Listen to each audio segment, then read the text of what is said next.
हर साल 14 नवंबर का दिन वतन अजीज हिंदुस्तान में यौम अतफाल के तौर पर बड़े जोश व खरोश के साथ मनाया जाता है।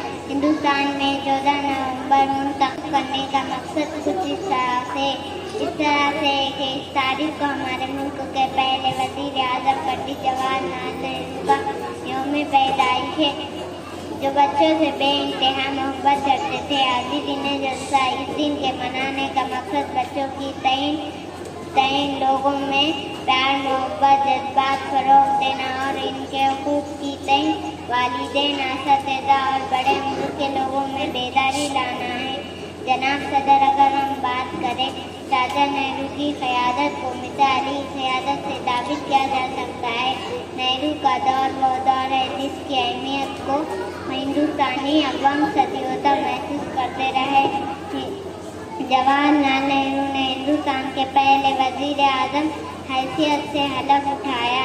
इनकी तरक्की फलाह बहबूदी के लिए कई अहम अदारे Indian Institute of Technology, All Indian Institute of Management की बुनियाद डाली। मौजूद साइमीन, पंडित जवाहरलाल नेहरू ने हमेशा दूसरों की राय का एहतराम किया। इन्होंने इंतहाई खुशअस्लूबी से जमहूरियत को आगे बढ़ाया। साए में बैठी नस्ल को मालूम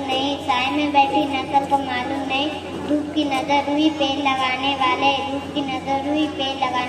जज़ाकल्लाह।